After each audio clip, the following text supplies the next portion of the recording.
네, 주일 말씀에 담임 목사님께서 자신이 사도신경에 이것이 포함되었으면 한다고 말씀하셨는데요. 그것이 무엇입니까? 퀴즈입니다. 네, 무엇을 믿는다고 하셨죠? 네, 기도입니다. 선물은 없는데요. 네, 맞추셨습니다. 기도입니다. 기도를 믿습니다 하는 것을 사도신경에 포함시켰으면 한다고 말씀하셨습니다. 또 하나님께 기도하지 않는 것은 하나님을 믿지 않는 것이라고 말씀하기도 했습니다. 저는 아무래도 오늘 수요 예배 본문을 준비하고 있었기 때문에 더욱 그 내용에 귀를 기울이게 되었던 것 같습니다. 오늘 본문에서 예수님께서는 내 집은 기도하는 집이라 말씀하셨습니다. 예수님께서 말씀하신 내 집이 무엇을 가리키는 것입니까? 성전을 말씀하는 것이죠. 여우도 굴이 있고 공중에 새도 거처가 있으되 머리 둘 곳이 없다고 말씀하신 예수님께서 다른 어떤 집이 있다는 것을 말씀하시는 것이 아니라 성전에 대한 이사야 말씀을 인용해서 말씀하시는 것입니다. 이사야 56장 7절에 이런 말씀이 있습니다. 내가 곧 그들을 나의 성산으로 인도하여 기도하는 내 집에서 그들을 기쁘게 할 것이며 그들의 번제와 희생을 나의 제단에서 기꺼이 받게 되리니 이는 내 집이 만민이 기도하는 집이라 일컬음이 될 것임이라. 아멘. 다윗이 하나님의 이름을 위해서 지은 하나님의 집, 즉 성전을 말씀하고 있는 것입니다. 성전은 만민이 기도하는 집이라 일컬음을 받게 될 것이라고 말씀했습니다. 성전은 성막의 역할을 대신한 것이죠. 이스라엘 자손들은 가나안 땅에 도착하기 전에 광야에서 계속 이동하며 살아야 하는 유목 생활을 했기 때문에 그들과 함께 이동할 수 있도록 하나님께서는 성막을 만들도록 명령하셨습니다. 이스라엘 자손들이 가나안 땅에 정착하면서 더 이상 이동이 필요하지 않게 되니까 이동을 목적으로 설계된 성막 대신에 견고하고 화려한 성전으로 대체된 것이었습니다. 성전과 성막의 차이는 사실 이동성의 차이라고 말할 수 있을 것 같습니다. 움직이는 것이냐, 움직이지 않는 것이냐 하는 그런 차이죠. 혹시 다른 중요하고 심오한 차이가 있는 것을 아신다면 제게 알려주시면 시정하도록 하겠습니다. 저는 차이가 그거라고 생각합니다. 이동하느냐, 이동하지 않느냐. 성전과 성막의 겉모습은 다르지만 역할은 같습니다. 하나님의 집이 무엇입니까? 목적이 무엇입니까?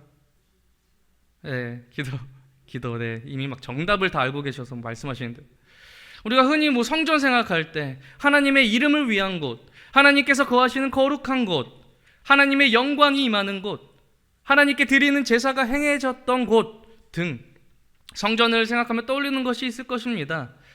특히 제사가 드려지는 곳으로 가장 먼저 인식이 될 것으로 생각이 듭니다. 성전하면 사실은 제사죠. 성막하면 제사고. 물론 우리가 성전이든지 제사를 드리는 장면이든지 실제로 본 적은 없기 때문에 비록 우리는 잘 모를지라도 당시 사람들은 성전하면 떠올리는 것이 바로 제사였을 것입니다. 그렇다면 제사가 무엇입니까? 일반적으로 제사는 자신의 죄를 속죄하기 위해 대속할 동물을 가지고 와서 자기 대신 피를 흘리게 하고 하나님께 드리는 것입니다. 그것이 제사입니다. 죄의 결과가 죽음이라는 것을 생각해 봤을 때 사람에게 제사가 얼마나 중요한지, 또한 그렇기 때문에 하나님께서 제사를 받으시는 성막이나 성전이 얼마나 중요한 곳이었는지를 생각해 볼 수 있는 것입니다. 그렇다면 오늘 성전은 무엇입니까? 교회 건물이 성전입니까? 이 주제는 저희 교역자들 사이에서도 이야기를 나눴던 주제이기도 한데요. 지금은 저희가 교회 건축을 이미 진행 중에 있지만 건축을 앞두고 저희가 자주 사용했던 표현이 성전 건축이라는 표현이었습니다. 물론 지금도 자주 성전 건축이라고 표현하고 있습니다. 먼저 제 말에 오해하지는 않으셨으면 합니다. 그런 표현을 사용하면 안 된다는 말씀을 지금 드리려는 것이 아닙니다. 저희 교역자들이 피 튀기는 논쟁을 한 후에 실제로 피가 튀긴 건 아니었고요. 논쟁을 한 후에 내린 결론은 어떻게 표현하든지 우리가 자유롭게 표현할 수 있다는 것이었기 때문입니다. 사용하면 안 된다는 게 아니에요. 우리가 하나님께 예배 드리는 장소를 거룩한 곳으로 특별히 구별하고 이곳이 하나님을 만나는 복된 자리라는 의미에서 우리가 얼마든지 우리 교회 건물을 성전이라고 말할 수 있을 것입니다. 사실 문제를 제기했던 장본인이 저였는데요. 제가 성전 건축이라는 표현에 대해서 문제를 제기했던 이유는 엄밀하게 말하자면 예배당은 성전이 아니기 때문입니다. 왜냐하면 성경은 예수님께서 죽으시고 부활하신 후에는 어떤 특정한 장소를 성전으로 말씀하기보다는 우리가 하나님의 성전이라고 말씀하기 때문입니다. 우리가 성전입니다. 고린도전서 3장 16절에 이런 말씀이 있습니다. 너희가 하나님의 성전인 것과 하나님의 성령이 너희 안에 계시는 것을 알지 못하느냐. 마치 성막이 성전이 된 것처럼 성전이 예배당이 된 것이 아닙니다. 우리가 예수님을 믿음으로 성령 하나님께서 우리 안에 계심으로 우리가 성전이 되었습니다. 예수님 이전에는 하나님과 사람 사이에 성전이 있었습니다. 다른 말로 사람이 오직 성전에서 드리는 제사를 통해서만 하나님께로 나아갈 수 있었습니다. 그러나 예수 그리스도께서 자기 자신을 단번에 제물로 드리심으로 하나님과 우리 사이에 유일한 중보자가 되셨습니다.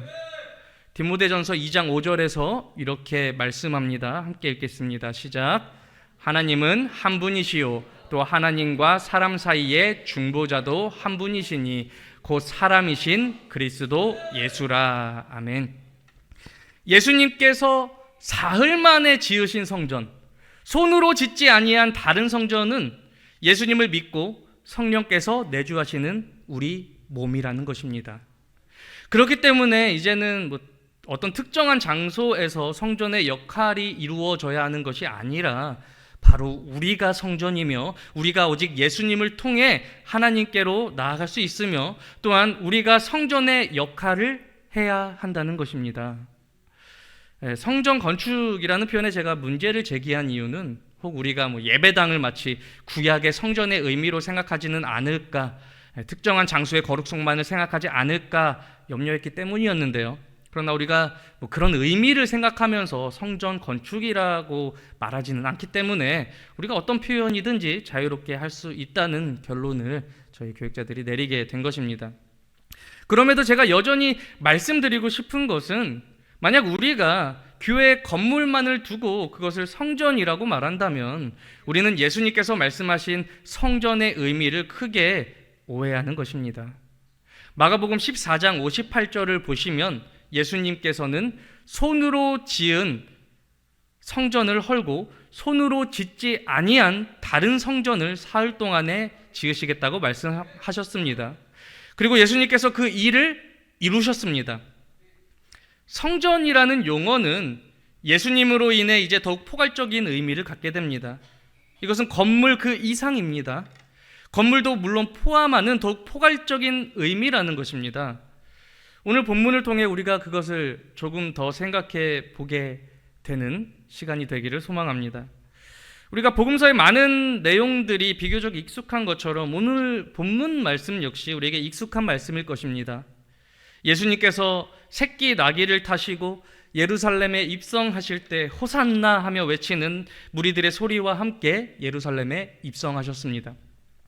예수님께서 예루살렘에 입성하시고 마태복음은 가장 먼저 언급하는 것이 예수님께서 성전 안에 들어가시는 내용입니다.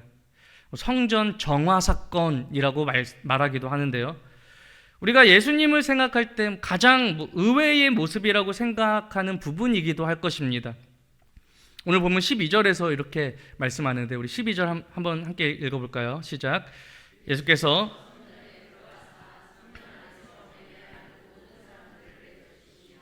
돈 바꾸는 사람들의 상과 비둘기 파는 사람들의 의자를 둘러 엎으시고, 예수님께서 종교 지도자들, 서기관과 바리새인들을 책망하시는 말씀은 우리가 종종 보게 됩니다.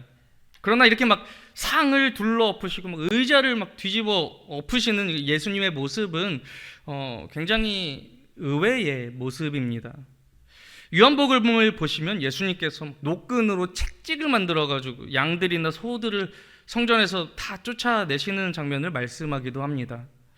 이 정도면 예수님께서 단순히 장사하는 자들을 성전에서 내보내셨던 일을 단순히 과장해서 표현하는 말씀이 아니라 실제로 정말 예수님께서 과격하게 반응하셨다는 것을 우리가 알 수 있습니다.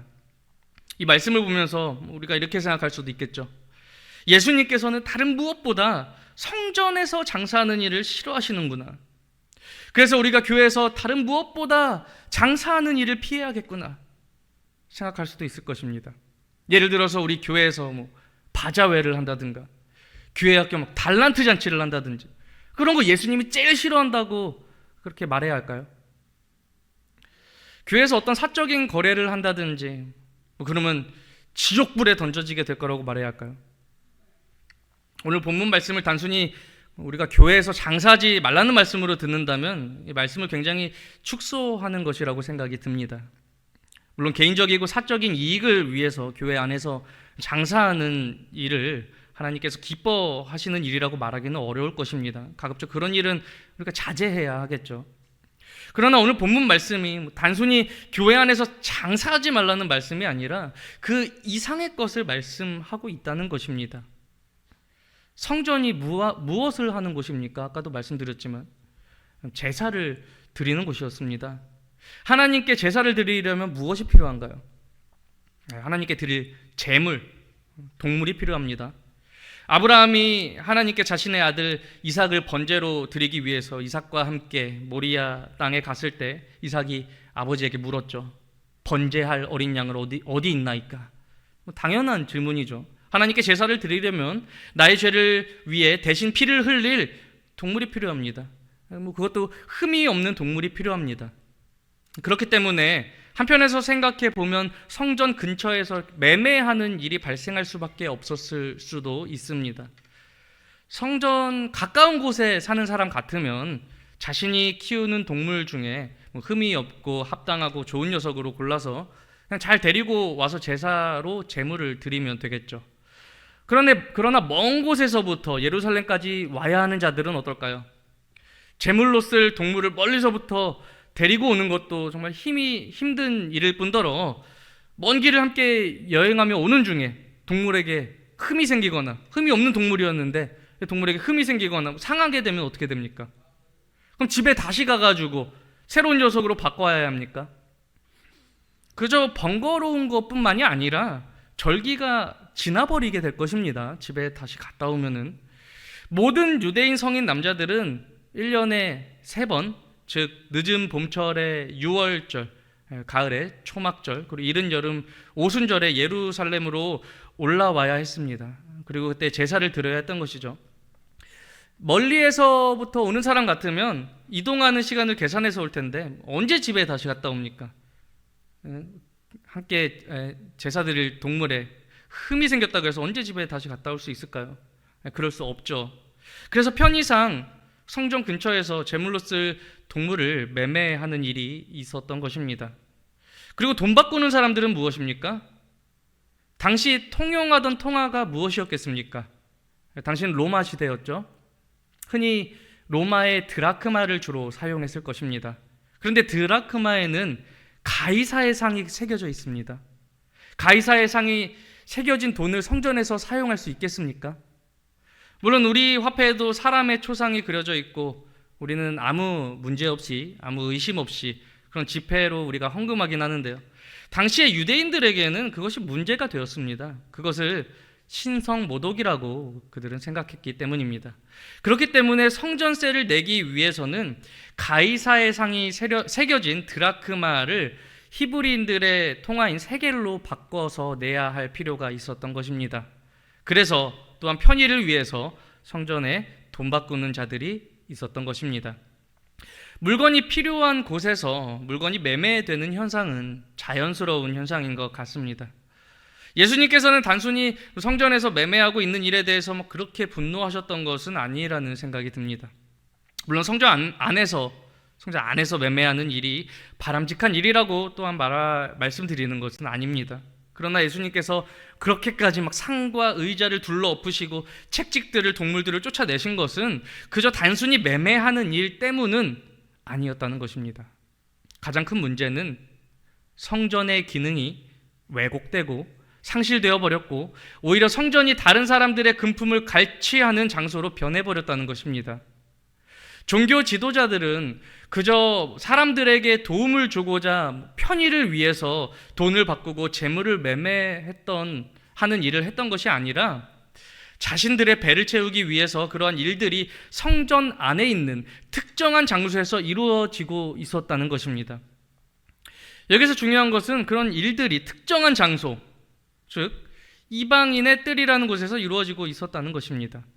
물론 성경에서는 매매가 이루어졌던 곳이 이방인의 뜰이라는 언급이 없지만 당시 사람들은 다들 알고 있던 것이었습니다.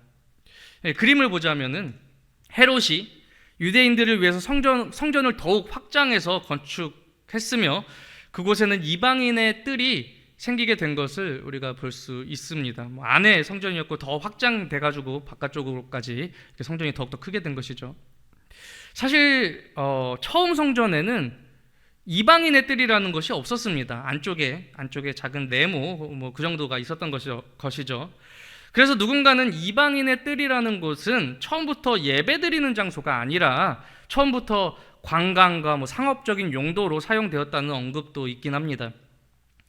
그러나 처음부터 성전에 이방인의 뜰이라는 곳이 있었느냐 없었느냐 그런 것이 중요한 것이 아니라 지금 예수님께서 이것에 대해서 어떻게 말씀하시는가 하는 것이 중요할 것입니다. 오늘 보면 13절 말씀 우리 함께 읽어볼까요? 시작. 그들에게 이르시되 기록된 바 내 집은 기도하는 집이라 일컬음을 받으리라 하였거늘 너희는 강도의 소굴을 만드는도다 하시니라. 예수님께서는 이 장소, 매매가 이루어지고 돈이 바꿔지는 이 이방인의 뜰도 예배하는 곳, 곧 기도하는 장소가 되어야 한다는 것을 말씀하시는 것입니다. 그러나 매매하는 자들, 더욱이 종교 지도자들이 그곳을 강도의 소굴로 만든다고 책망하십니다. 이방인들은 성전 안에 들어갈 수 없습니다. 여기 이방인의 뜰까지만 들어갈 수 있습니다. 그러니까 이방인들에게는 하나님을 가까이 만날 수 있는 유일한 장소가 이방인의 뜰이라는 것입니다. 그런데 그런 장소가 어떻게 되어버립니까? 시장판이 되어버렸습니다.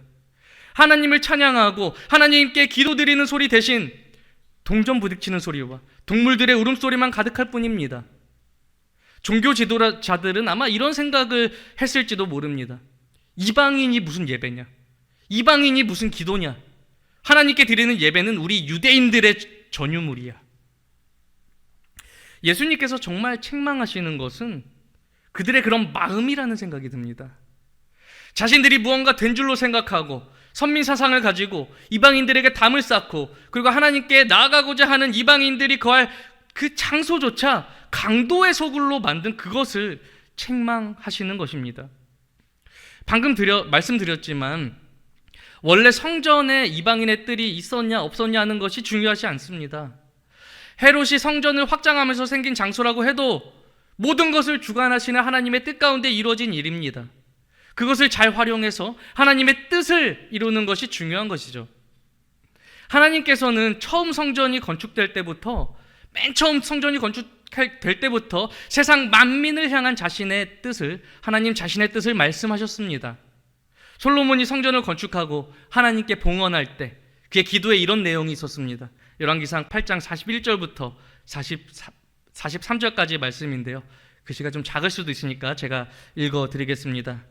또 주의 백성 이스라엘에 속하지 아니한 자 곧 주의 이름을 위하여 먼 지방에서 온 이방인이라도 그들이 주의 크신 이름과 주의 능한 손과 주의 펴신 팔의 소문을 듣고 와서 이 성전을 향하여 기도하거든 주는 계신 곳 하늘에서 들으시고 이방인이 주께 부르짖는 대로 이루사 땅의 만민이 주의 이름을 알고 주의 백성 이스라엘처럼 경외하게 하시오며 또 내가 건축한 이 성전을 주의 이름으로 일컫는 줄을 알게 하옵소서. 아멘. 물론 솔로몬의 기도에는 외에도 다양한 내용들이 있죠. 그러나 이방인을 향한 이런 분명한 기도 가운데 하나님의 성전이 드려졌고, 하나님께서는 이에 이렇게 말씀하셨습니다. 열왕기상 9장 3절 말씀을 함께 해볼까요? 우리 함께 읽겠습니다. 시작. 여호와께서 그에게 이르시되 내 기도와 내가 내 앞에서 간구한 바를 내가 들었은즉 나는 내가 건축한 이 성전을 거룩하게 구별하여 내 이름을 영원히 그곳에 두며 내 눈길과 내 마음이 항상 거기에 있으리니. 아멘. 하나님께서 성전을 거룩하게 구별하신 것은 솔로몬의 기도와 간구에서 비롯되었다는 것을 하나님께서 말씀하시는 것 아닙니까? 하나님께서 그 기도를 받으셨다. 그리고 내가 이 성전을 거룩하게 하겠다 말씀하신 거 아닙니까? 성전이 성전 될 수 있는 것은 그것이 만민이 하나님께 기도할 수 있는 곳이며 만민이 하나님께 나올 수 있는 곳이기 때문입니다. 성전의 역할이 무엇입니까? 그저 제사가 치러지는 곳입니까? 아닙니다. 그것은 수단에 불과한 것입니다. 진정 성전의 역할은 만민이 하나님께로 나아오고 주의 긍휼을 구하며 제사함을 받고 오직 하나님만을 기뻐하고 즐거워하게 하는 것입니다. 그것이 성전의 역할이죠. 그저 형식적인 제사를 위한 성전은 더 이상 성전이 아닙니다. 순종이 제사보다 낫다고 말씀했습니다. 하나님께서는 인애를 원하고 제사를 원하지 않으신다고 말씀했습니다. 긍휼을 원하고 제사를 원하지 않으신다 말씀했습니다. 무슨 말씀입니까? 분명 제사가 필요 없다는 말씀은 아닐 것입니다. 제사를 통해 순종으로 나아가야 한다는 말씀입니다. 제사를 통해 인애와 긍휼로 나아가야 한다는 말씀입니다. 제사를 위한 제사가 아니라 순종과 인애와 긍휼로 나아가기 위한 제사가 되어야 한다는 것입니다. 만민이 하나님께로 나아와 하나님의 은혜를 경험하는 수단이 되어야 할 성전에서 오늘 본문에서 어떤 일이 일어납니까? 제사라는 명목하에 강도의 소굴이 되었습니다. 만민이 주께 기도하는 일을 오히려 방해하는 역할을 했습니다. 이어서 14절에서 성전에서 예수님께로 나오는 맹인과 저는 자들을 고쳐주셨다는 말씀도 저는 같은 맥락이라는 생각이 듭니다. 당시 맹인과 저는 자들이 성전에 들어갈 수 있었는지 없었는지는 저도 정확히 모르겠습니다. 좀 찾아보려고 했는데 못 찾았어요. 근데 제가 추측하기로는 그러지 못했을 것 같아요. 레위기에서는 아론의 자손들 중에 맹인이나 다리 저는 자 등 흠이 있는 자는 제사의 직무를 감당할 수 없다고 말씀하는 내용이 있는데요. 물론 요거는 제사장들에게 해당되는 말씀이죠. 예수님 당시 종교 지도자들이 잘하는 일이 무엇이었습니까? 예수님 당시에 종교 지도자들이 잘하는 일, 자주 하는 일, 잘한다는 말씀이기보다는 자주 하는 만행이 무엇이었습니까? 율법을 확대 해석하는 일이었죠.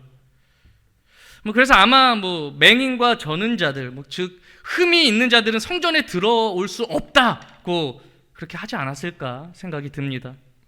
그냥 제 추측입니다. 근데 사도행전에서도 나면서부터 못 걷게 된 사람이 성전 미문에 앉아 구걸하는 내용이 있습니다. 그 사람이 예수님 이름으로 고침을 받고 가장 먼저 했던 일이 무엇이었습니까?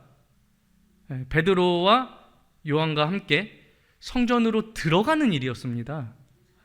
들어가지 못하는 나면서부터 못 걷게 된 자가 성전으로 들어가는 일을 가장 먼저 했습니다. 그리고 말씀하신 것처럼 성전으로 들어가면서 걷기도 하고 뛰기도 하며 하나님을 찬송했다고 말씀합니다.